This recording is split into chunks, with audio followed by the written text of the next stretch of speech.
Thank you, Millicent, and good evening. Gosh, is it 10 years already since the defining moment, really, of our generation and those of us who have been reporting throughout since 9/11. We're looking back tonight over policy decisions and policy changes. And I think the one thing that any Western policymaker should start with 10 years on from September 2001 is a certain amount of humility. Given the horror of Iraq and given the ongoing problems in Afghanistan, I was talking to Jean in the bar before, and she was saying the mood in Kabul now, for those who've been there a long time, and she's one of them, is of the darkest despair. And 10 years on from an international military intervention, we want to look tonight at some of the reasons why that's happened. Enormous amounts of treasure, as we know, has been expended. They believe it costs about $1 million a man to keep the United States soldiers in Afghanistan. Just think of how that money could have been utilised differently, and of course an enormous amount of blood as well. More British soldiers lost in Afghanistan over the last couple of years than in the 9 years previously. One statistic of all the dark statistics that Afghanistan has brought us in recent years. The panel tonight could hardly be better equipped to look at these issues, ranging from across the world. Here on my right, Frank Ledwidge, who is a British barrister and spent a lot of time working as a stabilisation officer, both as a reservist and as a civilian in Afghanistan, Iraq, I think the Balkans, and just back this week, if I'm allowed to say it, from, well, I will now, from Benghazi. So absolutely up-to-date sense of what's going on in Libya as well. And Frank is the author of a new book which has just come out, which one reviewer says is carefully researched and full of telling anecdotes. It may make uncomfortable reading for politicians and some senior military figures. It's an instruction manual for an honourable exit from Afghanistan and an urgent call for a more dynamic approach to learning lessons in the future. And I agree with every word of that because I wrote it. On Frank's right, Jean Mackenzie, who was long time head of the Institute of War and Peace Reporting, the IWPR in Kabul, a go-to place for any correspondent whoever travelled there in terms of trying to understand what was happening in the country. And now I think the editor of Global Post in Boston, a website in Boston, the United States. And on this end of the platform, Malta Roshinsky, who brings a perspective from Germany, again somebody who spent considerable amount of time in Afghanistan, both as a journalist and an analyst, educated here at King's College in Britain, so understands the weird way that we do things, and I think we'll also try and explain some of the weird ways that the Germans have been doing things in Afghanistan. The first air raid called in by the Luftwaffe since 1945 was in Afghanistan 3 years ago, and it killed 75 civilians. So it wasn't a very good start to breaking that long period of silence from that particular Air Force. Without further ado, we want to talk for the beginning part of the evening about how it might have been different. We have, as journalists and analysts, the great benefit of 2020 hindsight. We can look back over the past, look back to September 2001 and say, well, if we'd been there, of course it would have been completely different. We'd have done things completely differently. But Jean, just starting with you, where were the mistakes made? September 12th, 2001. No, I think when we went into Afghanistan, the major problem with our invasion, intervention, whatever you want to call it, is that it was ill-defined as to scope, it was ill-defined as to purpose. We really had no clue what we were trying to accomplish there, which has given rise to 10 years of increasing rhetoric about Afghanistan being part of our strategic interest. We are in Afghanistan to keep America safe. We're in Afghanistan to defend our freedom. I think that this rhetoric has taken on a life of its own and has given rise to many of the things that have happened over the past 10 years. It was absolutely understandable and probably justifiable that America became militarily involved in Afghanistan. After all, it had harboured the people who carried out the first attack on the United States of America since the Second World War. That is very true, but those people were not the Taliban. That was Osama bin Laden, Al-Qaeda, most of whom were gone from Afghanistan by November of 2001. They're gone. We're still there, and we are fighting an enemy that we don't know who the enemy is. We don't know how to define the enemy. We don't know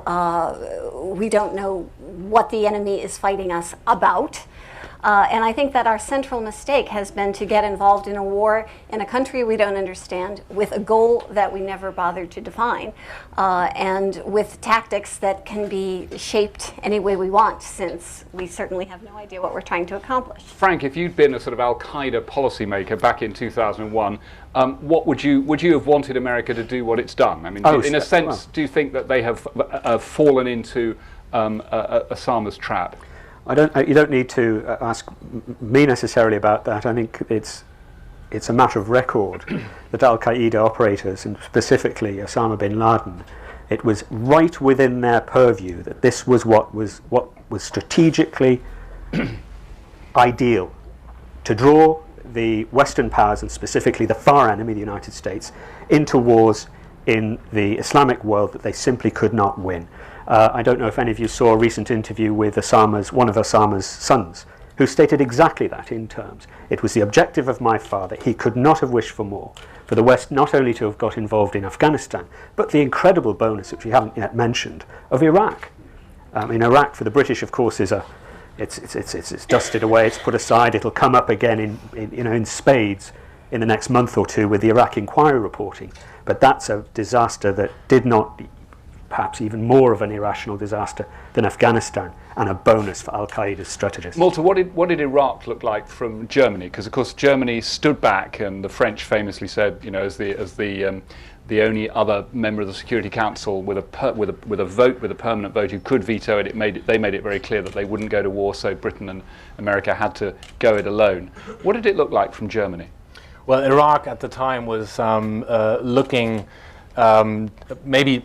It could have turned into a quagmire from a point of view from the German government, and this is why the German government did decide not to go in, not to join really the effort in Iraq. There was another sort of historical perspective to this as well. Obviously, the Germans are very reluctant to join a military campaign, and also Germany was already engaged in Afghanistan at the time, so it would have been simply impossible from a logistical point of view as well to join the Iraqi campaign. Was there a sense of sort of disappointment that Britain had done it, had broken potential European unity?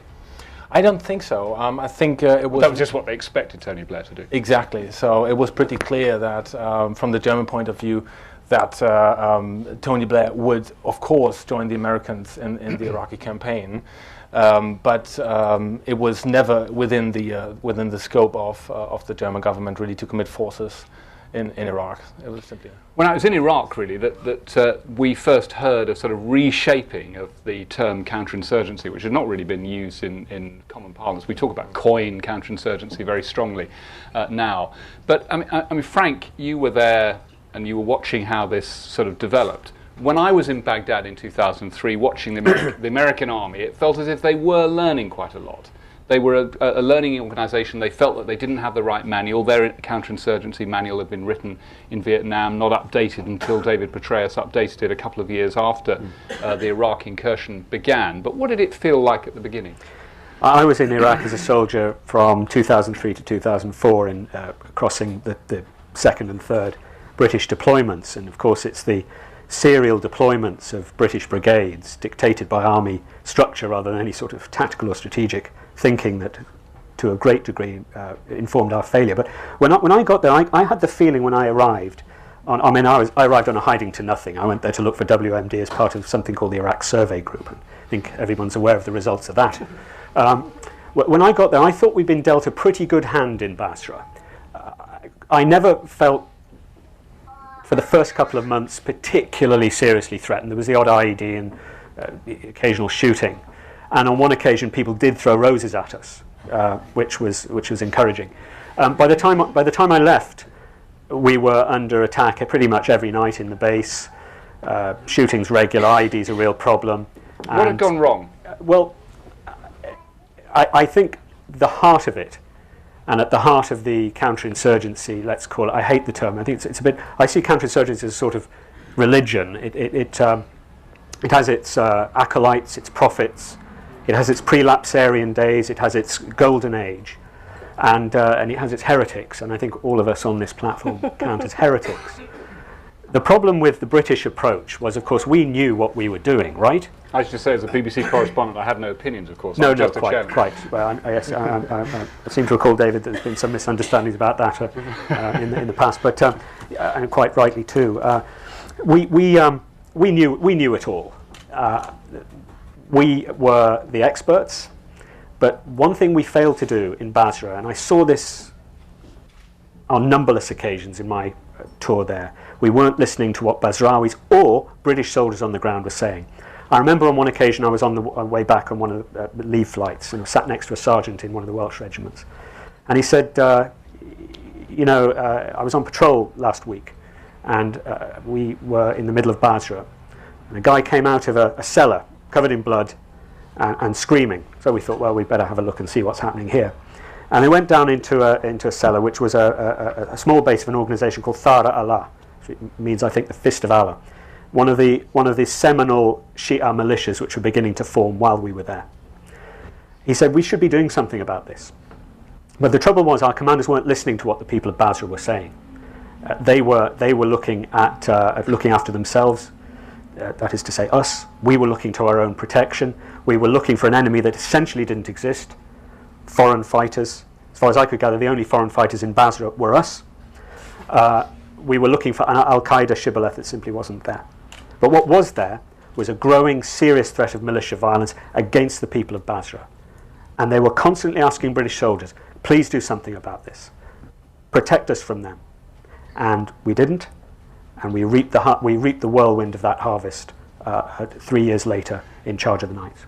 Jean, back in the US, there was this sort of discussion, which is really never finished, and Joe Biden's on one side, and we know and Hillary Clinton's on the other, between counterinsurgency and counter-terrorism. But, I mean, unpack that right at the beginning. I mean, was that in play back in 2001? Were there people saying we should just go after Al-Qaeda, we shouldn't get involved in these wars, we shouldn't invade Iraq? What was the sort of nature of the American policy discussions then? I think in 2001 people were not thinking in those terms, and that is part of the problem. 2001 was such a shock to the American nation that I think we got involved in Afghanistan more as a type of acting out to restore our national confidence and restore our national pride.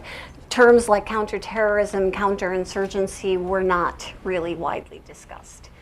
Right now, I don't know what the people who are proponents of counterinsurgency, how they differ from the people who are proponents of counterterrorism, since I don't really think that we have tried counterinsurgency in Afghanistan.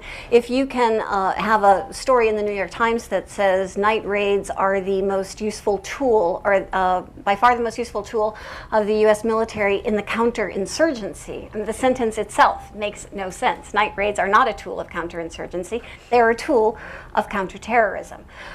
When we say body counts are not the metric, but the only metric we are using are body counts and numbers of detainees, we are not doing counterinsurgency. We are doing counterterrorism. So I think the split between those who are on the counterterrorism side and the counterinsurgency side is more one of rhetoric than it is of reality. It struck me as a reporter on the ground that there were always these, and there are still, these guys who were part of an operation that was out catching the bad guys, smoking them out and all that sort of rhetoric we got from President Bush at the time. And then there were these other soldiers who were trying to do something, even at the beginning of sort of, PRT, the Provincial Reconstruction job, the stabilization of the country.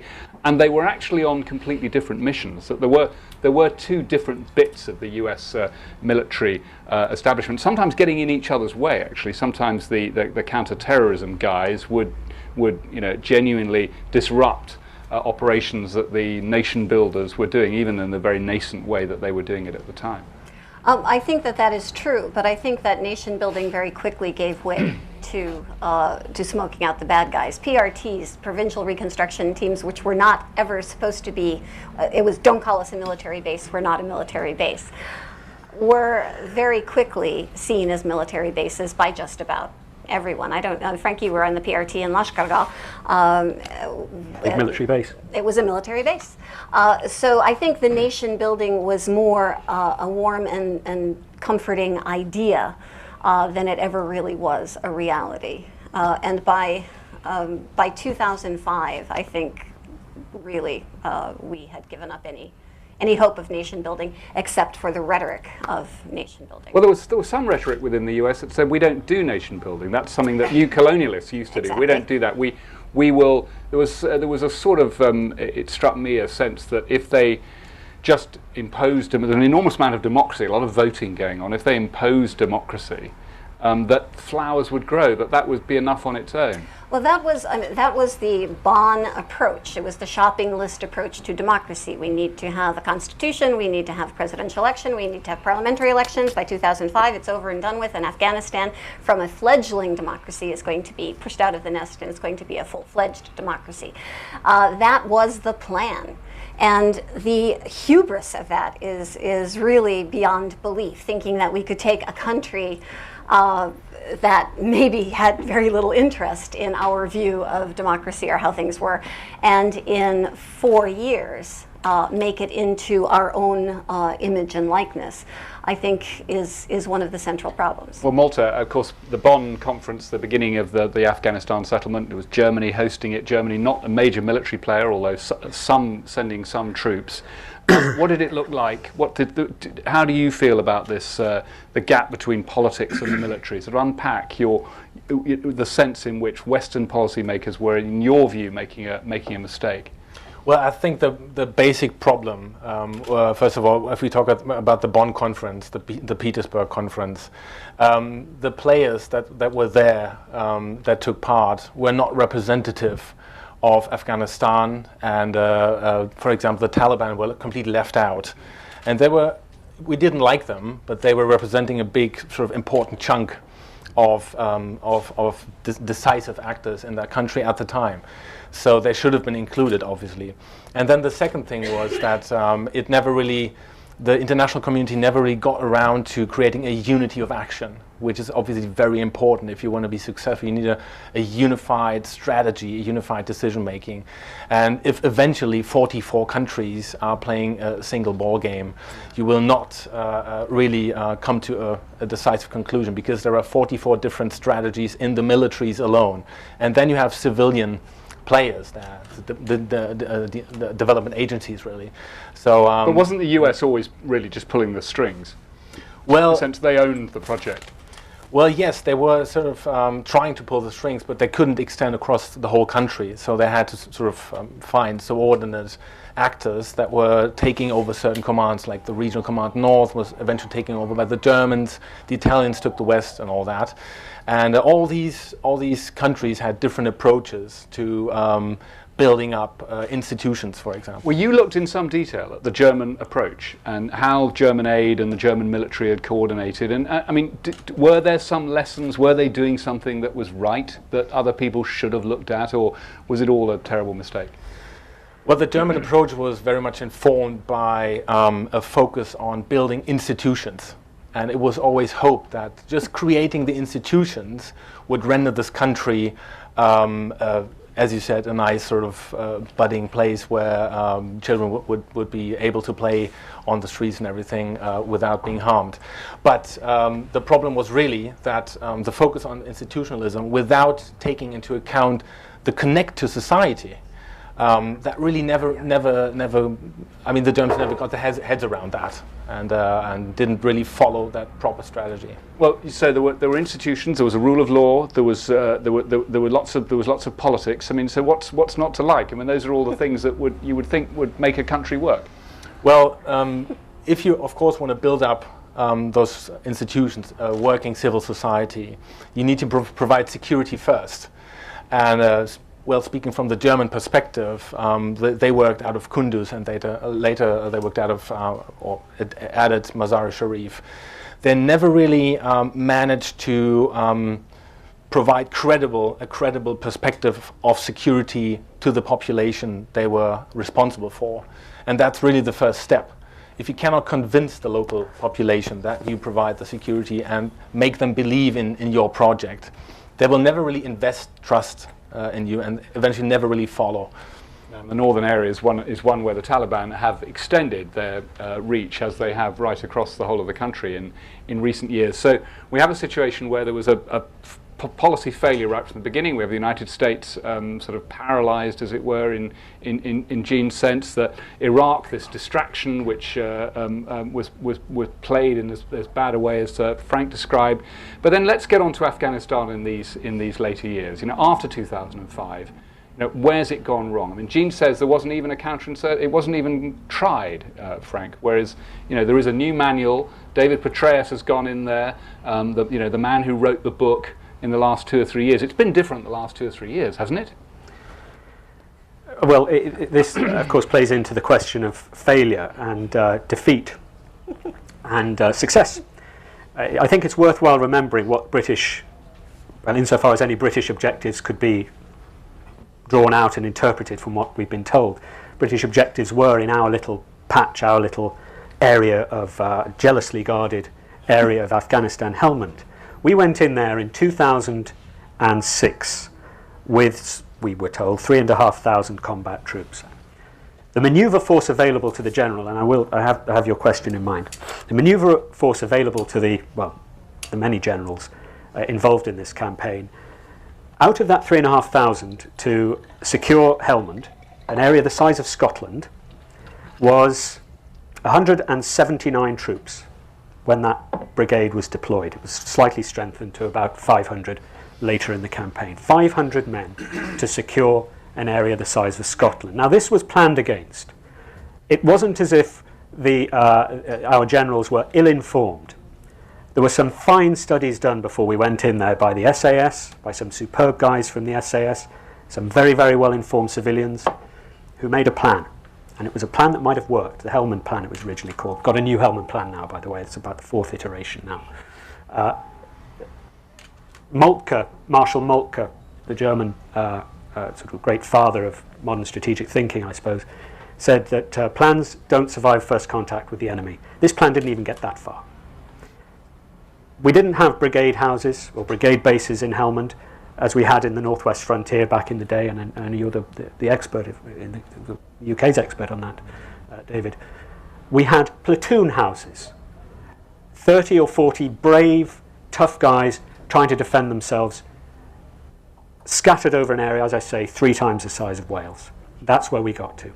So the ambitions to secure 14 districts out of the 430 of Afghanistan in Helmand have now, over the last few years, shrunk to a force 3 times the size of that originally deployed, scarcely clinging on to 3 districts, having spent 10, 15, 20 billion, who knows, pounds, 400 men's lives, and thousands of Afghans' lives and limbs in the process.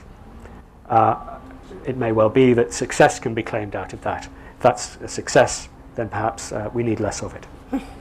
If they'd started with that troop concentration back in 2006, and if they'd started with the political strategy that they've now got, and following it up with the rule of law and all the other things which now appear to be working, genuinely working in Helmand, would it have worked? It appears to be working. Well, perhaps that's a matter for debate.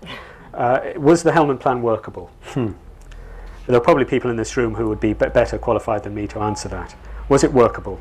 And there's a senior US policymaker I talked to in Kabul a couple of years ago who said up until 2009, frankly, we thought we'd been here 8 years, but actually it was every time it was year 1 for the 8th time. Sure. But now after 2009 and 10, I think the Americans could legitimately say, well, actually maybe it's year 2 of a project that is in sort of different hands. I mean, looking at it on the ground, it does look and feel a bit different with the troop concentration and the better politics that they're now trying. But maybe I'm Pollyanna-ish about it. Year 2 of 5 years. 5 years to rebuild or to build a nation. Of course, we went in there looking to create sort of Belgium in Central Asia. We might now, over 20 years, be lucky to create a Bangladesh. Look, success and failure has to be assessed against cost, and the cost that we've sustained, at the very least of which is national reputation, then military reputation, then the lives and limbs of our own soldiers, the lives and limbs of Afghans who will not have the kind of care that our wounded soldiers will have, and the money.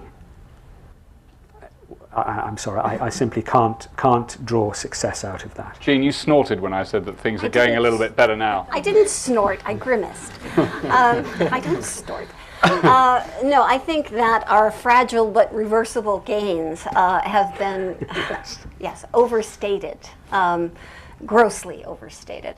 And I think we need look no further than Marja and Mushtarak, Operation Mushtarak, which was going to break the back of the Taliban. Well, the Taliban's back is still very much intact from what I've seen. With the influx of 10,000 American troops, how many American troops came in? Oh no, it's a full division plus. It's about 20-odd thousand into Helmand. Now, yeah. But when they first came in. So now I think there are about 30,000 down there. Yes, of course, there are parts of Helmand that are better than they were. It was completely unworkable. Now you can supposedly drive from Lashkargah to Nadali along the new road. But you can't go to Nauzad, you can't go to Sangin. We have a $266 million project that's been approved to install the third turbine in Kajaki, which will never happen because they simply cannot get the cement up to the power station in order to install the turbine.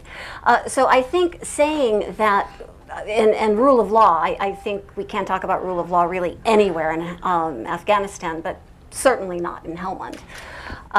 So yes, if you're going to be prepared to keep 40,000 troops in one province of Afghanistan. Plus the Afghan troops. Plus the Afghan, well, we don't know if that's a plus or a minus in some cases. Then yes, you will have some areas that will be better. But as Frank said, what is the cost of that in blood and treasure? As far as the Afghan troops, I was talking to a journalist today who spent quite a bit of time in Helmand, and he said at every single shura, and this has been my experience as well, every single shura, people come up to the American forces or the British forces and say, please don't leave us alone with those Afghan police or those Afghan troops. So we go in clear. The fact that we even talk about clearing an area still in 2011 is monstrous.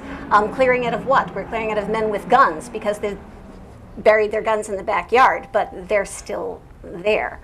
I don't think we can talk about real progress in Helmand. We can talk about fragile and reversible gains all you want, but real progress is very far away. I want to open it up to questions from the floor in a moment, but first I just want to go along the line. I mean, this is pretty gloomy stuff. 10 years on, what would you do?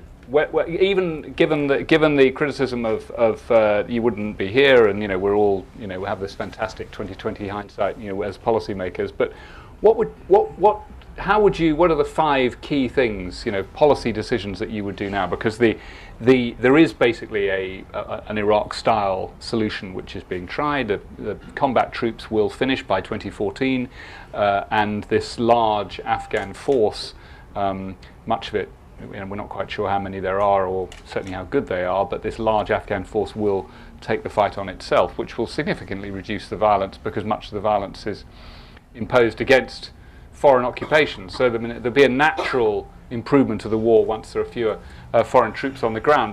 But given that military policy and the other political bits which are in place, given starting here 10 years on after all the mistakes have been made, what would, just along in the line, and then I'll open it up to questions. Jean. You want 5 things or 1 thing? Well, I was just sort of thinking of a little sort of policy. Pack up and go home. Okay, Frank. I would tend, as a realist, I would tend to concur. I mean, it's interesting you said, and I know it's not necessarily your view, David, but it's interesting you said that military progress is impeded by the presence of foreign troops, and that's a very interesting paradox. We have to learn our lessons. We've done this. There are lessons to be drawn from British history. Dhofar was one of those successes we had. Minimise the troops, come to a political settlement. That's what you fight a war for. Get it done. Walter? Well, I don't think there's a set of, say, 5 or how many decisions that really can turn around the situation in a way that would see us in a much, much better position in 10 years' time from now. Well, that's maybe a bit diplomatic, but no, it's not going to work out. So there's. Gosh, let's all go and slit our wrists. Head to the bar now. Yeah, at the front. Yes, thank you very much. I would like to ask. If you could just if give us your name, and if it matters where you're from. You may not be from anywhere, as it were. You know. He is. I'm David Betts. Yeah, I'm a lecturer in the War Studies Department at King's College London. I take the point, which has come across from this panel, that we are doing a kind of combination of counterterrorism at best, mixed with a focused strategic communications campaign, which hasn't been mentioned, but I feel is certainly the subtext to all of this. And if you accept these points, I guess my question, the fundamental question is, to me, if we accept pack up and go now, is there any way to do this with dignity intact? I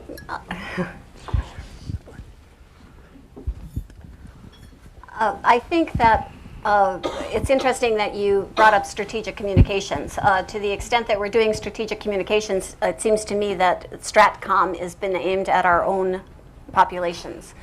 And I think that from now till the end of 2014, we are going to be busily engaged in painting a narrative of victory. So we will actually withdraw with peace, with honor and dignity, because we will have won. Now, all that is required for us to have won is for the media to pack up and go home, so that there's no focus on what's actually happening, and for us to redefine victory and to move the goalposts, as it were. So I think, be not afraid. We will definitely withdraw with honor and dignity in the strategic communications sense. What is going to happen after we leave, I think, is going to be truly horrible, but it's going to happen whenever we leave, however we leave. And I don't think that it's anything we can positively affect at this point. Frank, peace with honor? Well, the purpose of war, as you know, David, so well, is to a better peace. Jean and I have discussed in the past the possibility of a sensible political settlement, and I know you're pretty pessimistic about that, and Malte, you're even more pessimistic about it. But, really? And other folk may have their own views, but we just have to work at some kind of post-war settlement that is basically acceptable. I mean, this is no-brainer. This is what it's an absolute fundamental of war fighting. From Clausewitz onwards, there's no point in having any strategy unless there's an end state. We have no end state at the moment, and that end state needs to be developed pretty quickly now. Are you going to compete for pessimism? Yes, I'll give it a go. Win. I think looking at the time frame we've got left until 2014, as you said, the best we can do now is to come up with a good PR strategy, sort of stabilize things, and just hope for the best. Once the international forces have gone out, just hope that maybe for another 6 months or so it's going to stay fairly quiet, and after that the media focus will have moved away from that country. I mean, there will be stories afterwards, 1 year on and so on, but the media works in cycles, and public attention has just so much bandwidth anyway, so it's going to be a PR exercise, more or less. I'm afraid, really. Sorry. It's interesting you don't refer there to the Afghan people and what, their interests. And here we are. In the corner. Well, thanks so much, David. Rob Johnson from Oxford's Changing Couch Warfare Programme. Somewhere else that teaches war studies, so that because everyone, I think you were at King's College. I think you did your PhD at King's College. Not yet. Well, and Frank's a bit of a regular with us as well. It's very interesting, actually. You said there just a moment ago, just to pick up on that point about 2014. I mean, that's a Western date for transitional change. I mean, if you're looking for an Afghan perspective, I mean, we'll ask Afghan journalists about this. They're not thinking about 2014. They're already preparing themselves right now for what happens in 2020 and 2025. I think the pessimistic verdict, if we are competing for that verdict, is that we have created now the conditions for the civil war that follows between 2014 and 2015, perhaps, who knows. My question is really about this, though. Frank, the focus of your book, one of the big arguments of your book is actually to say that the military leaders were too eager to please back in 2006. And that could be true of Iraq as well. And I know we've discussed this before between us, but I'm just wondering if that's just a little bit too fashionable. It smacks a little bit of, the old Great War generals, being a bit wooden-handed and throwing the lives of our soldiers at the Somme and so on. And I just wondered if you could comment, perhaps the other panellists could comment, that what was the real failure here was not actually the military one at all. It's not about counterinsurgency or anything else. It's about a political failure. It's about a political failure by Western politicians and, critically, by Afghan politicians to engage with or work towards a solution. Too much has been left to soldiers, which is in the domain of the civil society or political institutions. Too much was left to soldiers. Inevitably, soldiers wield a very, very blunt axe, and the result we've seen.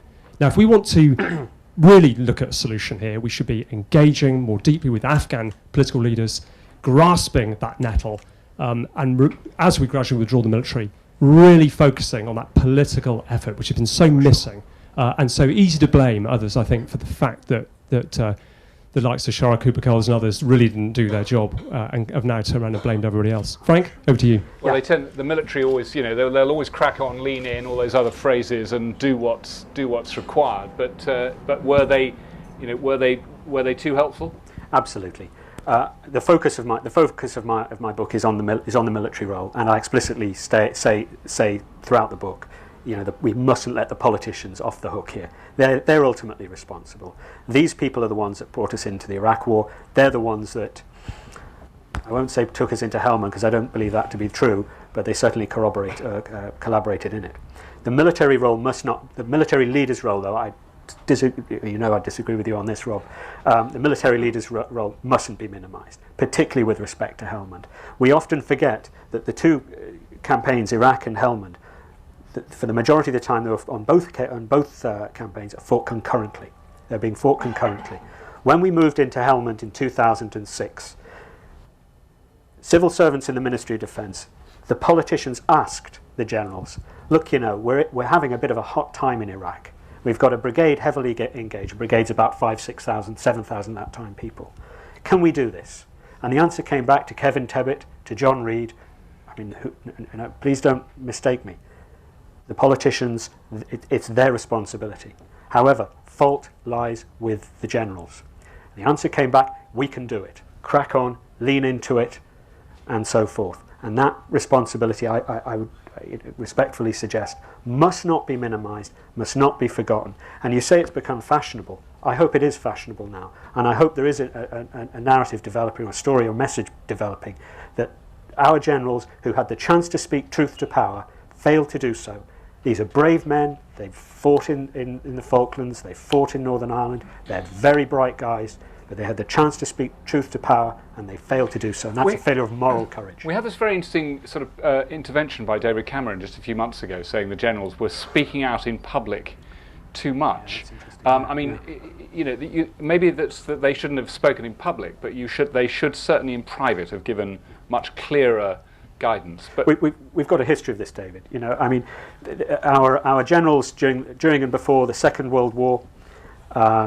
Right into the classic period of counterinsurgency in the 50s, General Templer particularly, they did not stint in saying to their political masters, right, you've put me in this position, what do you require of me as an end state?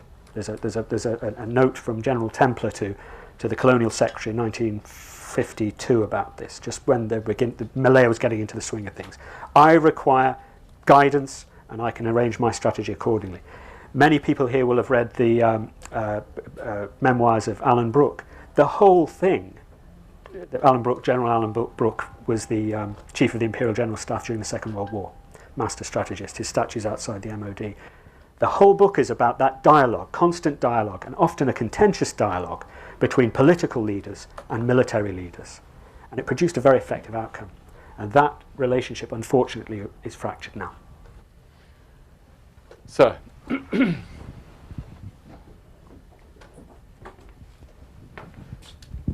Hi, Stephen Carter. I'm a policy analyst and a former political officer with the European Union Special Representative's Office in Afghanistan.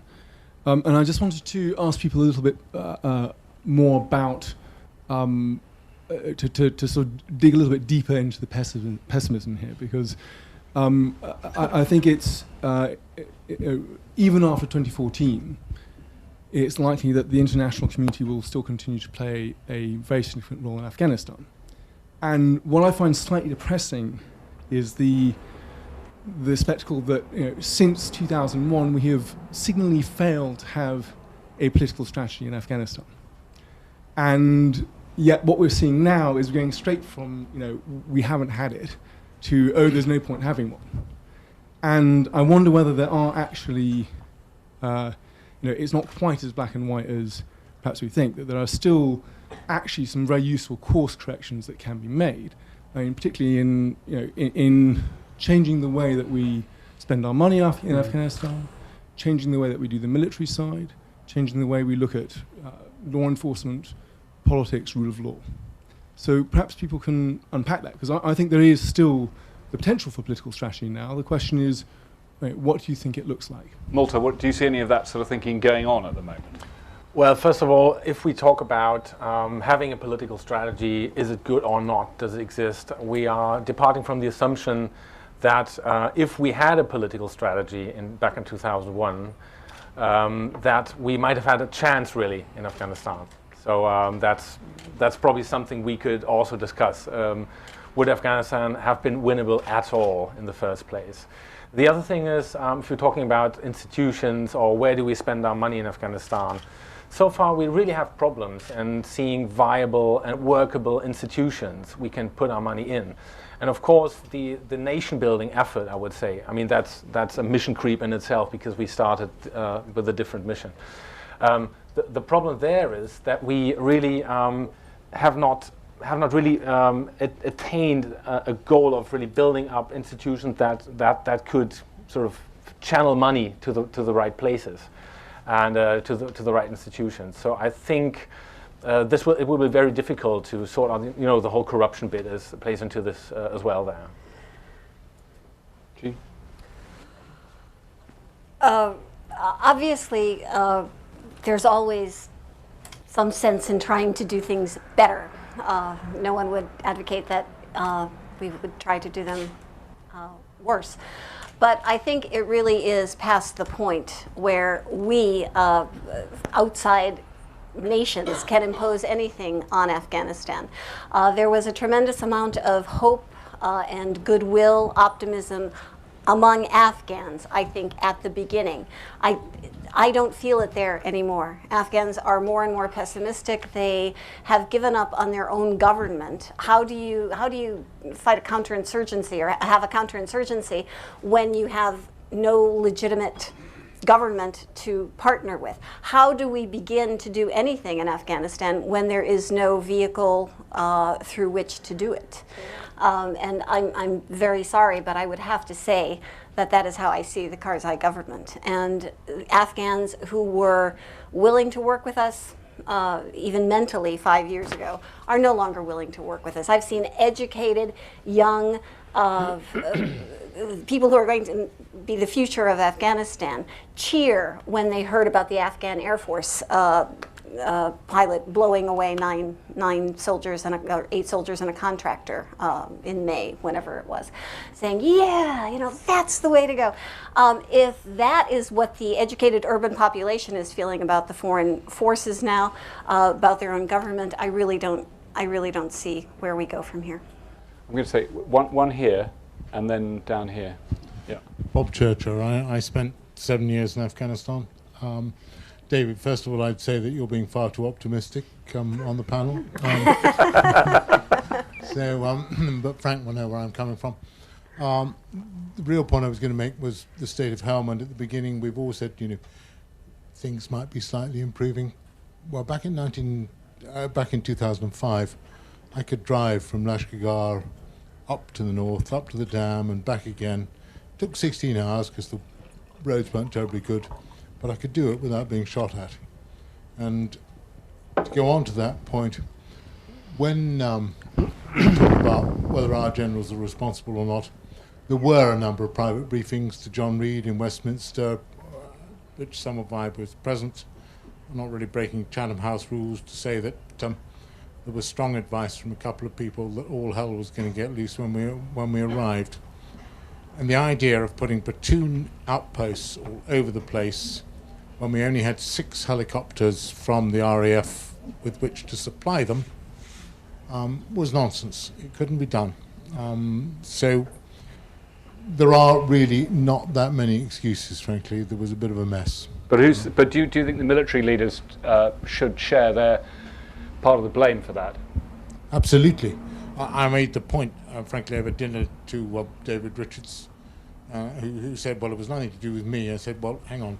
You were the 4-star. There was a 1-star down there. One little whisper of, Ed, I'm not sure this is a very good idea, would have stopped it. Yeah, right. Yes. There are a couple of points arising out of that, Bob, and thank you for that. Our Chief of the Defence Staff now, General Richards, at the time, shortly after the Helmand intervention, said to James Ferguson, words I think he probably now regrets, "Where's Helmand? That's not important." Words I think he would rarely quote now. When the 16 Air Assault Brigade, who were the first formed unit into Helmand, for British formed unit, that is to say. An American unit, by the way, had been there very peaceably for the previous 4 or 5 years, taking no casualties at all. When the 16 Air Assault arrived, as Bob said, I hesitate to use the military term bomb burst because it's quite perhaps inappropriate in the circumstances. They burst out into these platoon houses. Now, the officer who's been blamed for that is often blamed for that, 1-star brigadier who commanded the British forces at the time in the country, Ed Butler. When that decision was made, a 3-star officer was present. I would be very surprised if anyone here knew who that was. A 3-star officer who is very, very reluctant now to take any responsibility for that. Now that raises a rather larger problem, and it's a problem of responsibility. In the old days, everybody here will know the story of Admiral Byng. Admiral Byng is the admiral who lost the island of Minorca in 1748, who was executed for doing so, being insufficiently aggressive. Now, it wasn't his fault he lost the island of Minorca, but he was executed, as Voltaire famously said, pour encourager les autres. He was not at fault, but he was responsible. And the notion of responsibility now seems to have attenuated somewhat over the last 10 or 20 years. Not only politically, but I regret to say it at the military level as well. Could I make one point? In 2005, when you could go to Kajaki and you could go to Nadali, you could go to Sangin, the governor of Helmand was this wonderful man by the name of Sher Mamad Akhundzada, who was one of the biggest drug lords in the country, but boy, he knew how to maintain order. I'm not defending Sher Mamad. I think he has a few problems. But it was at the insistence of the British that he was removed for a small matter of 9 tons of opium being found in his office. 9 tons, personal use. Personal use. And a UN bureaucrat brought in to be the governor of Helmand, Governor Daoud. And Sher Mamad very generously, he had huge militias, men under arms he was paying and were loyal to him, and he very generously released them to the Taliban. So you overnight had a situation that was spinning rapidly out of control, with a governor at the helm who really had no roots, no people loyal to him, and really no idea of how to control the situation. And it was explicit. This was, and you've hinted at this, Bob.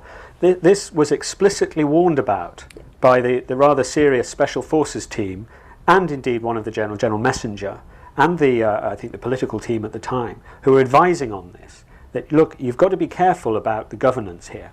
And there are those who believe, and I'm one of them, that the root cause of our disaster in Helmand is removing that man. Sure, Mamad. Yeah. I mean, it's a paradox. He's an appalling criminal, allegedly. Allegedly. He's a senator now. Yeah, but however, there are, it is a very, the warnings were given. Mm-hmm. Down here, yeah. David, so far in the discussion, nobody seemed to have mentioned that what General David Petraeus came up with was nothing more than a rehash of what the Soviet Union did in 1980s in Afghanistan. and that the Swedes did it much better because most of the money that we have poured in has ended up in Dubai, whereas the Russian money stayed in Afghanistan. But nevertheless, even if I suggest to the panel to consider that the most important element now in Afghanistan on which, or rather which concerns our continued involvement or disengagement, is the Pakistan military survival. During these last 10 years, the Pakistan military machine has become so reliant on the funding that it is receiving from America in servicing the NATO operations in Afghanistan, that they simply cannot imagine to survive if the Americans and the others were to withdraw from Afghanistan, which means all this mullah will end. So, well, very big part. A very good question. I think it was of the mistakes since 2001 is the fact that Pakistan, in a sense, feels a far more dangerous country now than it did back in 2001. But if we did pack up and go now from Afghanistan, would that make Pakistan a better or a worse place? They are not going to let us get it. I think there is a broad consensus at this point that the problem is Pakistan. And the argument that if we stabilize Afghanistan, we can stabilize Pakistan, I think is very much a tail wagging the dog argument, and I don't buy it, haven't bought it. But the argument here is that Pakistan foments insurgency in Afghanistan in order to end up getting the aid that it gets. Yes, I think that is very true. But if it's not Afghanistan, it's going to be we need aid because otherwise the Islamists are going to get hold of our nuclear arsenal. I mean, Pakistan has taken itself hostage and is blackmailing the West. And I think that will continue in one way or another. If we pack up and go home, I don't really think that Pakistan is going to be, I mean, it's going to be affected, obviously, because it's going to lose a lot of the money that it's getting. It's going to be very unhappy about that. But does it make it safer or less safe? I don't think that we have that kind of influence. Well, I also think that Pakistan will always have the strategic imperative of having a strategic depth, really. And the way they're trying to create this is either having a friendly Afghanistan. If that is not the case, and sort of unstable Afghanistan will do, because sort of India cannot form a coalition, if you will. The fact that Karzai has been educated in India is not helping, certainly. So there will always be a reason for Pakistan to try to create instability in Afghanistan, and I'm sure as we speak, the debates within the Pakistani military are already who the next sponsor will be. Essentially, the US will at some point turn off the tap, but there will be more sponsors. I see a lot of hands. There's one here. Let's move through a few questions. Yes, sir. And then if you could put just two back. Sorry. You've got a mic. Yeah. Right. No, not me. Sorry, yes. Yes, indeed. The name's Ewan Grant. I'm a former strategic intelligence analyst in Customs and Excise, covering the ex-Soviet countries. My first report on the impact of 9/11 was written at 5 p.m. on 9/11. And certainly we did have some good news out of it, which was the virtual end of the IRA. That is one positive thing that's come out of it. I've since worked with colleagues who served in the Soviet 40th Army in the 1980s, and I have to say the similarities of what they're saying are very great, except that perhaps with the distance of time, their memories are fonder and not as pessimistic. Two questions, just on basic military principles. How can you expect to win a campaign or a war when you cannot encircle the enemy because of the lack of helicopters, and you cannot destroy their supply routes in Pakistan? And secondly, regardless of the morale situation of the ANA and the ANP, can we really expect even a moderately professional and motivated structure to survive bribery by the Taliban and the drugs barons post-2015? I would just finish off by saying I think so many comments here relevant from the floor, but particularly the gentleman who referred to, are we just setting up for civil war after 2020? Both of those felt like questions which we might wrap up in another answer. Chap here. Hi, Martin Daly. I'm afraid I'm from King's College as well. So sorry about that. On the political strategy, there's an assumption that when we talk about a political strategy that we know what we all share an understanding of what politics should look like in Afghanistan. I just wonder whether the panel believes that actually there's really ever been a collective understanding of how politics and society really works in that country. The Afghan voice has been depressingly quiet throughout. Frank, listening, we don't. I mean, you've been there. You were there. I think as a legal advisor. I mean, we're talking to judges and perhaps comparing a little bit with what the Russians were doing in those days. A small vignette about that. I went to see one of the police commanders once. Visiting an Afghan police post is always a surreal sort of Clockwork Orange type experience.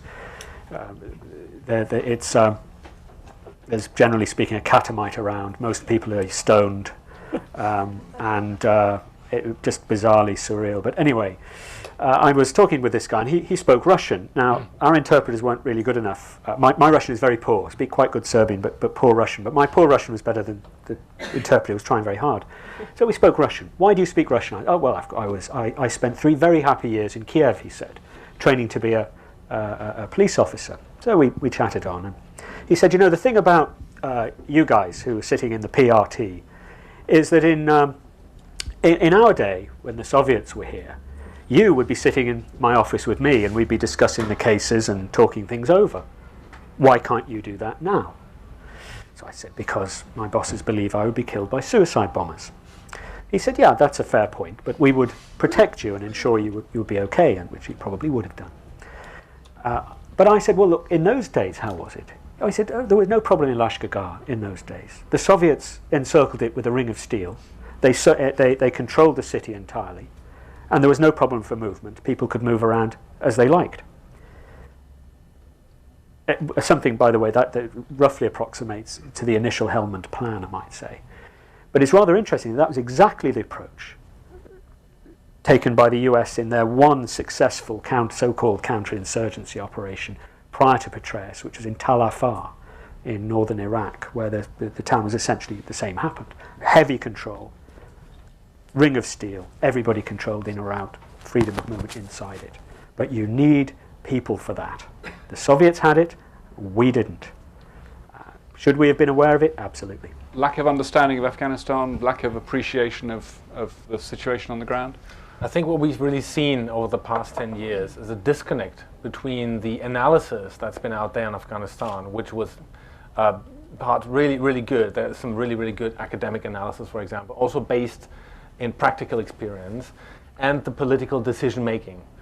I can speak for the German perspective, from the German perspective, essentially saying that there was no real attempt really to incorporate the analysis that's been out there, especially on the international academic plane, into decision making, really drawing the lessons. So if you don't have well-informed political decision making and political strategy making, of course there's not going to be a realistic goal and not going to be a realistic strategy, so no results. There is an interesting disconnect, isn't there? Because there is an excellent Afghan analyst network and there's a whole variety of really good bits of thinking going on in universities, which policymakers, generals on the whole, have not perhaps listened to enough. There's somewhere here, yeah.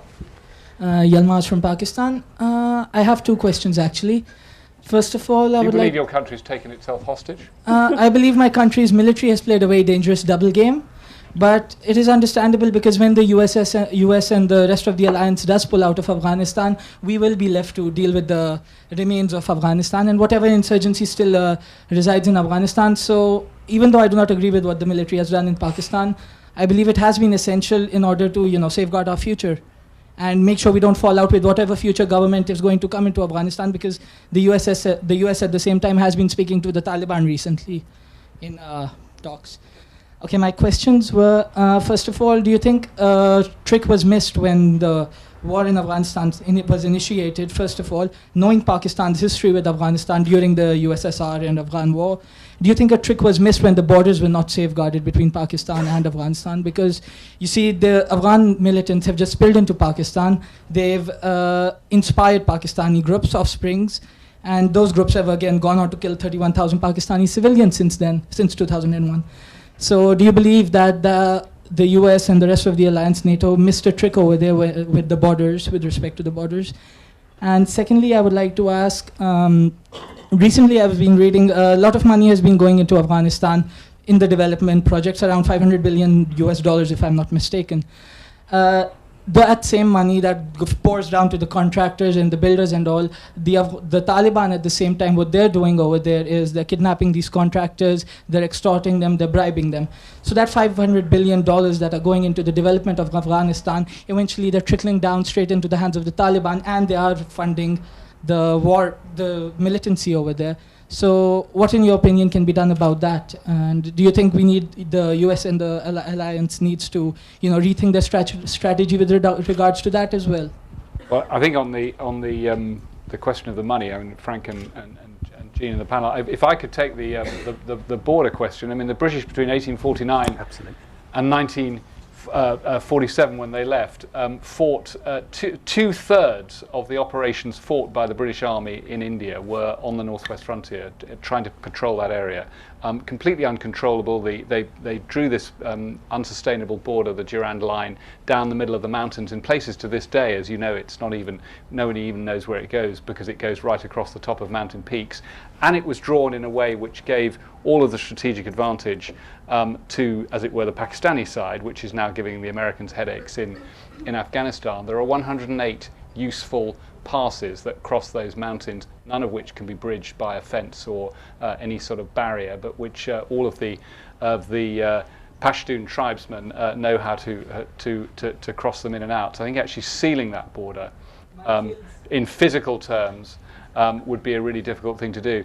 I mean, mining it and putting a huge sort of Berlin Wall fence, do you think that would be acceptable to the Pashtun population on both sides of the border? You'd continue a worsening war. But perhaps the panel can talk about some of the other issues you raise about. Well, you when you were talking about strategic coherence there, you raised it, and David, you've picked this up. There's history in this, and we fought 100 years war, as you said, on the frontier, essentially to preserve the same kind of strategic interests that Pakistan is trying to preserve now. And this reveals, I think, a rather key issue. It's an inability to realise not only your own strategic interests, but appreciate the strategic interests of others. And Pakistan has legitimate strategic interests, as British India did. And it took 100 years to work them out. That 100 years is hardly now, except in the academic world, the likes of Rob Johnson and Christian Tripodi and others are now covering this. And David has touched, well, more than touched on it in the past. But this kind of history is vital. We fought a strategically coherent campaign, we the British, there for 100 years. And it's about time we appreciated that other people are now fighting what they regard as a strategically coherent campaign there as well now.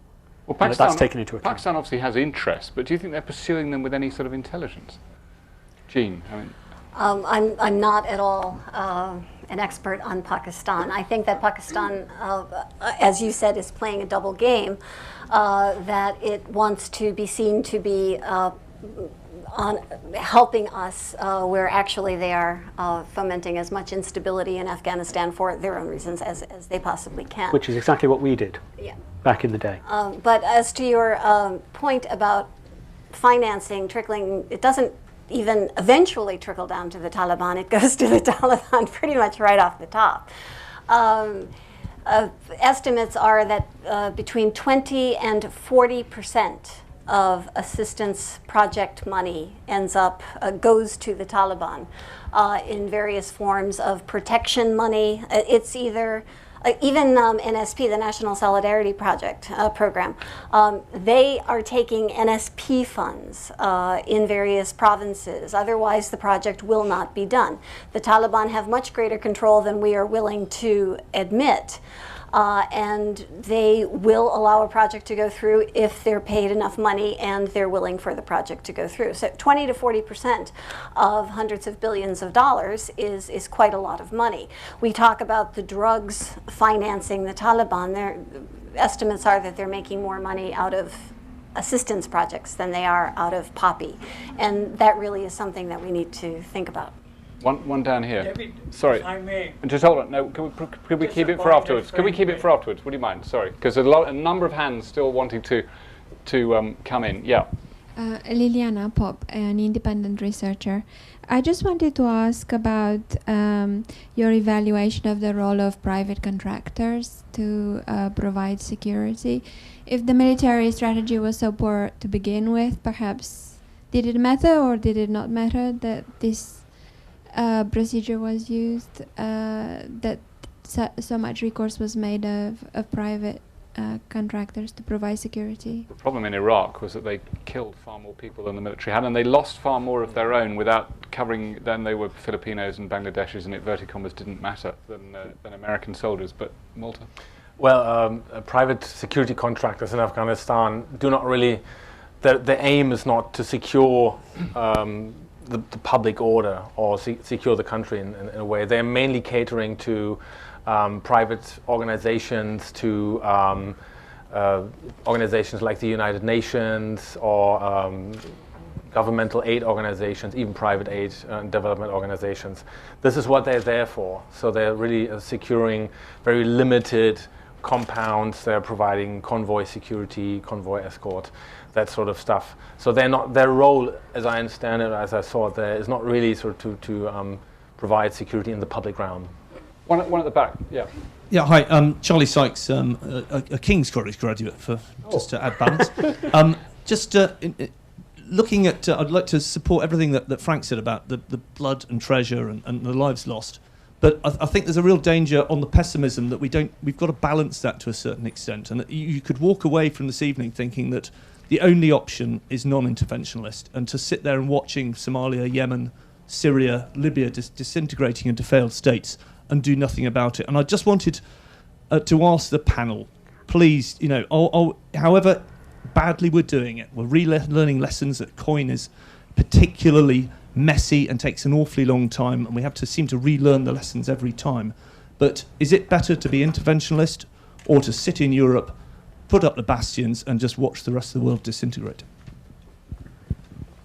Well, do you want me to take it? Whoever. Yeah. All right. What can we do? If it can be done, if there's a measured analysis, then get on and do it, and consider matters properly and balance cause effect and have a strategic end state to work towards. I think a principled stand against interventionism is unprincipled.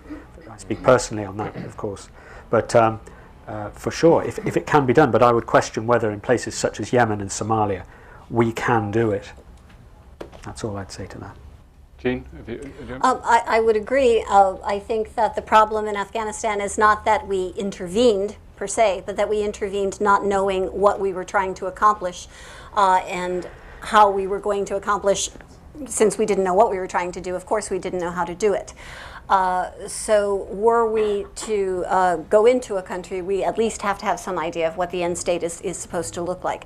Intervening for the sake of intervening, or think that we can fix everything, I think is the initial error. Given the problems that Afghanistan has had and Iraq, certainly before it, I mean, from a German perspective, involving Germany in any kind of intervention in the future would presumably be far more difficult, and we might end up sort of behind this sort of Fortress Europe sense.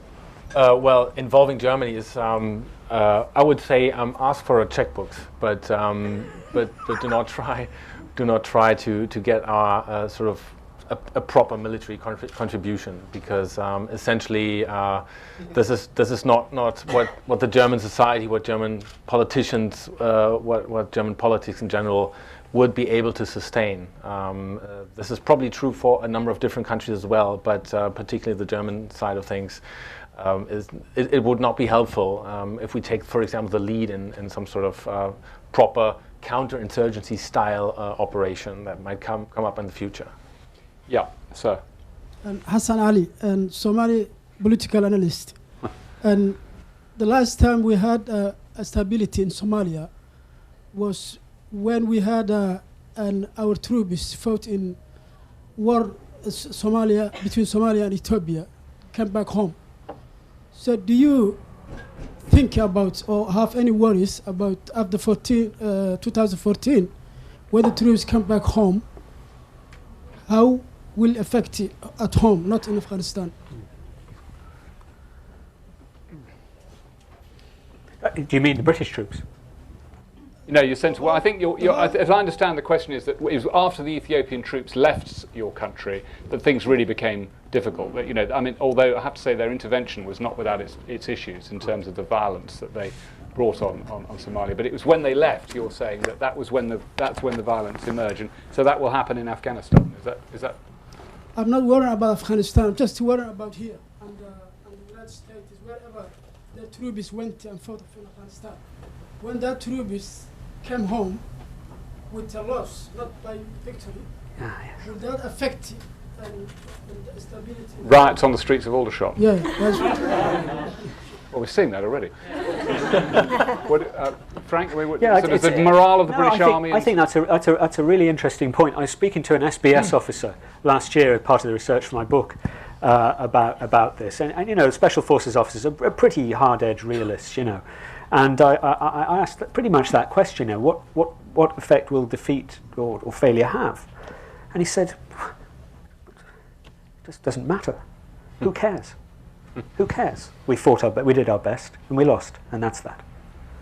I mean, it's not the sort of attitude one presumes to hear from British Army officers, or in that case Royal Marines officers, but it's a realistic approach, and it's something we're just going to have to bite. The important thing is that we treat the troops properly when they get back. Mm-hmm. Yeah. Hi, my name is Lael Mohib. I worked in Afghanistan in development for the past couple of years. My question is about the enemy. Ms. McKenzie, I know you said that we've had a really hard time defining it as it's evolved, and it has evolved greatly. And I was wondering if you can speak to that. Who is the Taliban? Who's shooting at us? Who is NATO shooting at? And why are some of these people fighting? If you're talking about Mullah Omar's Quetta Shura, the Afghan Taliban, I think that should be considered much differently and given political space, in fact, as you referred to. But how has it evolved from 2001? Who is NATO fighting now? And to what extent has the counterinsurgency campaign created enemies? It's been counterproductive. It just hasn't failed. It's been counterproductive. Well, I think that's an excellent question. In fact, it's the central question. Who are we fighting? The Taliban, as we know, the Taliban is a very ill-defined concept at this point. We would like to think of the Taliban as a monolithic organization directed by the Quetta Shura, loyal to Mullah Omar, and that if he snaps his fingers tomorrow and says the war is over, that everyone will lay down their guns and go home. This is quite clearly not the case. We don't really know who the enemy is. The enemy is anyone who is fighting us, and people are fighting us for very different reasons in very different places. And we are, I was talking to someone yesterday who said it's not even an insurgency, it's a multifocal civil war. Meaning that what is happening is various groups inside of Afghanistan are fighting each other and using ISAF or NATO, manipulating us to take out the opposition, if you will. So we go into an area like in Kunar where you have two groups fighting over logging rights, and one group gets close to us and says, those guys over there, they're Taliban, they're insurgents. We start fighting them, they fight back. The minute they fight back, they become an insurgency. But they're not fighting because they're loyal to the Quetta Shura. They're fighting for their own local interests. Who is the enemy to us? As you were saying, our intervention in many cases has been counterproductive. I think we are now fighting this is a very broad statement, and we are fighting the Afghan people. We are fighting the Afghan society. Things that we say we are, the Taliban stone women for adultery. The Taliban stone young couples. The Taliban throw acid in the faces of school children. So we're fighting the Taliban because they're bad people who do these things. In most of these cases, if you unravel it, it's not the Taliban, it is the community that has done these things. So if we are fighting those manifestations of Afghan culture, then we're not fighting the Taliban. We are fighting a society. We are fighting a culture that we find noxious. That, I think, is quite a bit beyond our brief.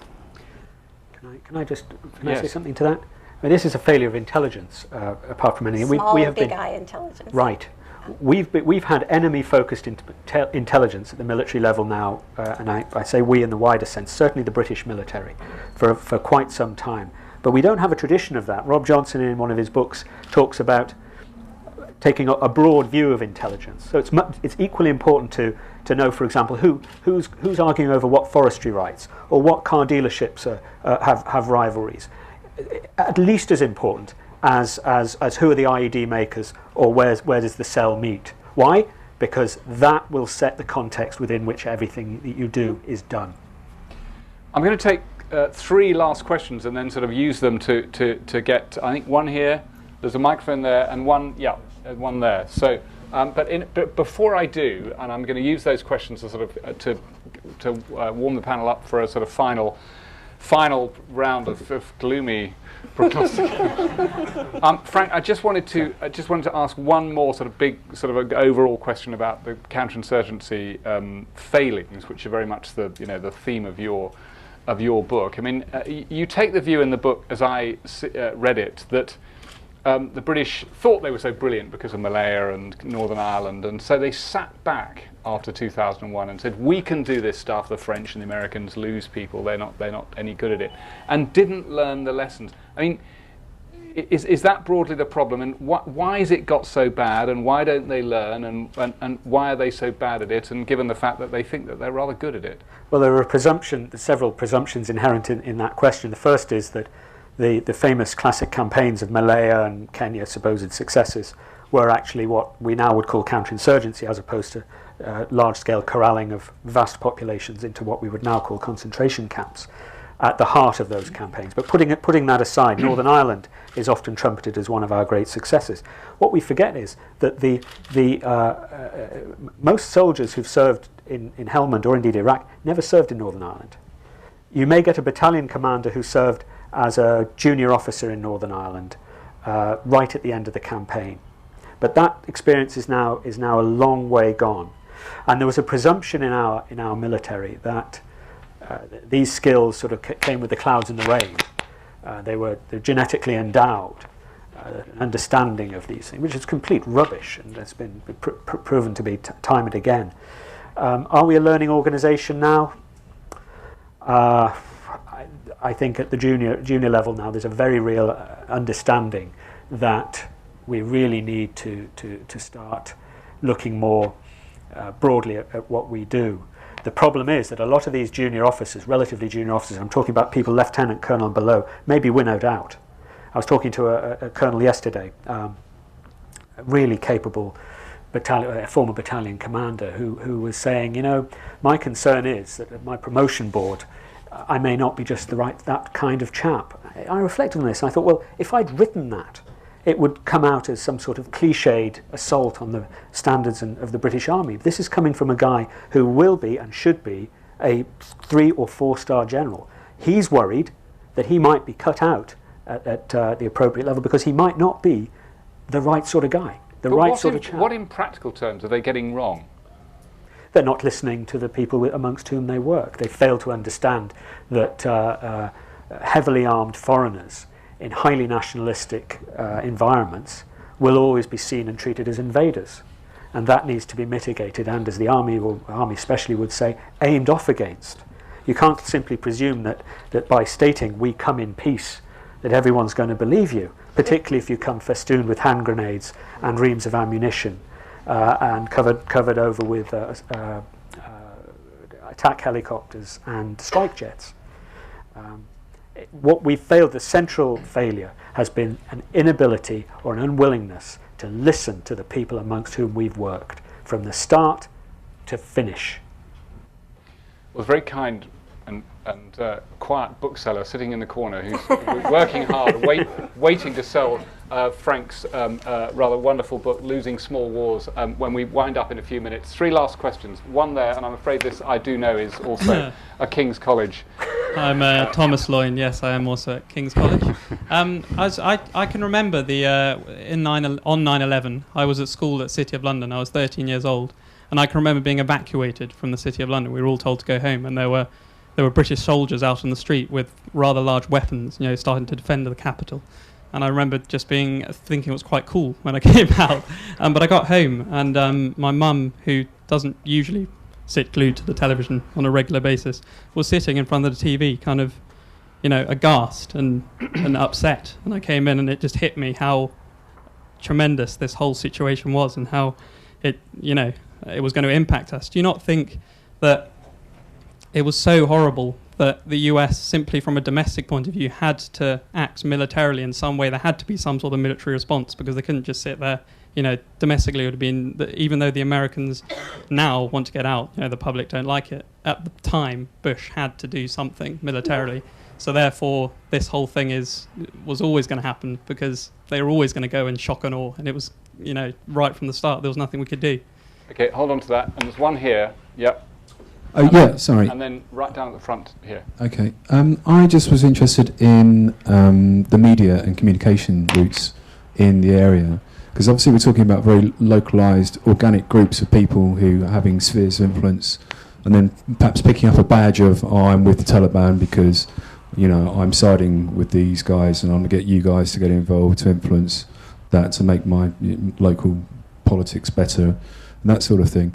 I was interested in how, in the bigger scale, how easily news travelled. We're obviously being very pessimistic, and it's all very pessimistic news, and I assume that proliferates all the way through the country.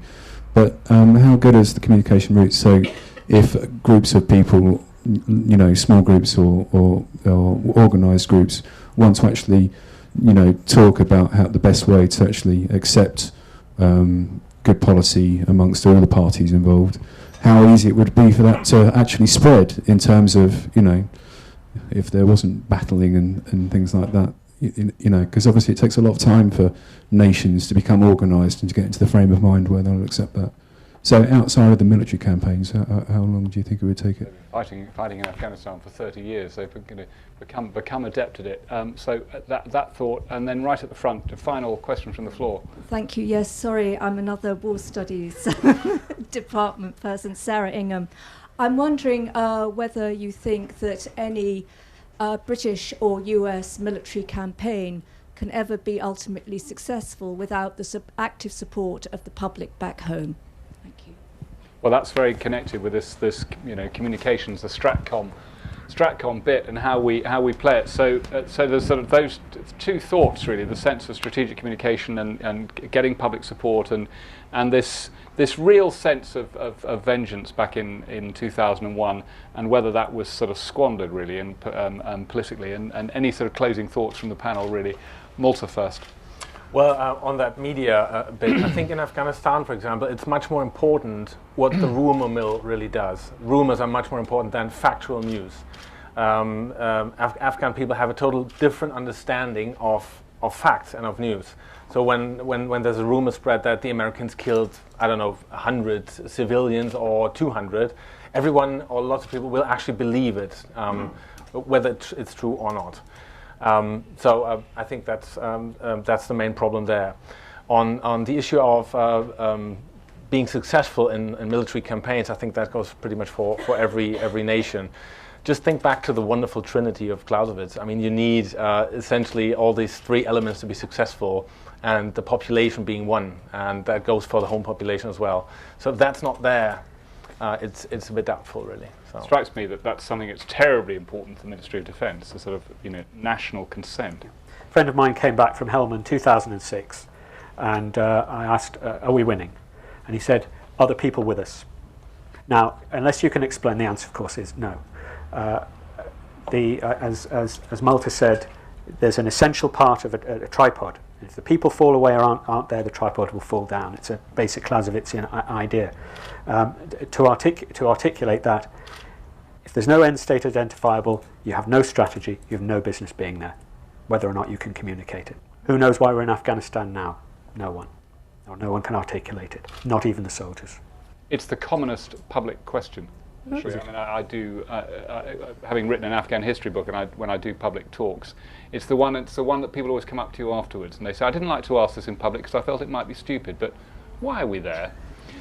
Jean. About your question on how news travels, just one anecdote, but I think it's illustrative. Sometime in 2008, I believe, about 10 o'clock in the morning, a rumor began in Helmand that people were getting phone calls from Pakistan, and if you answered the phone, you would die. Now, by 12 o'clock, schools were closed all over Afghanistan. Everyone in my office had been called at least 3 times by their family saying, get out, go home. I was in Kabul. News travels very quickly by word of mouth. Afghans trust each other. They do not trust the media. The millions of dollars that ISAF has spent on its newspaper have been very good for kebab sellers because it's very heavy paper. It absorbs the grease. And it's the only time I've ever seen the ISAF newspaper is when I buy a kebab in Helmand or the center of Kabul. Media, as you were saying, it's a very different concept.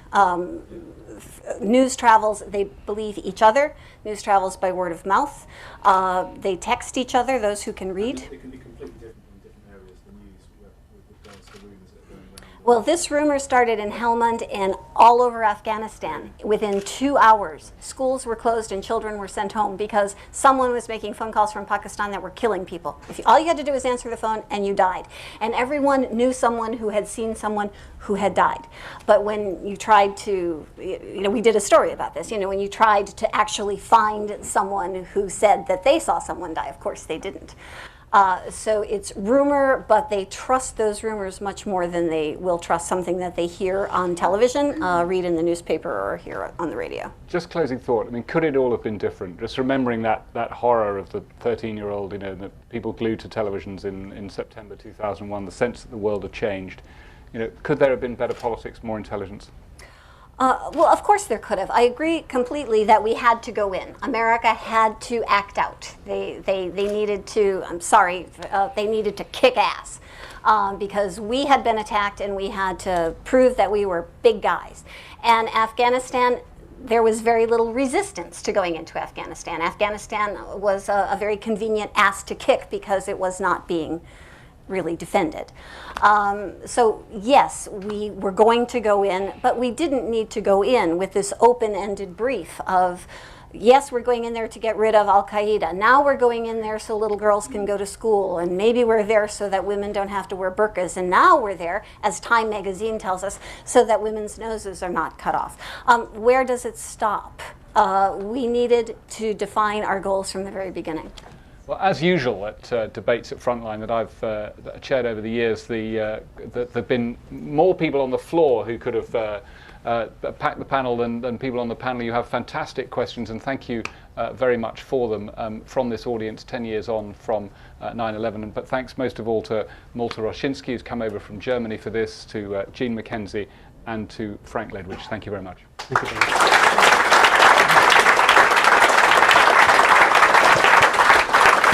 And if you're not a member of Frontline, you should be. You don't have to be a war correspondent.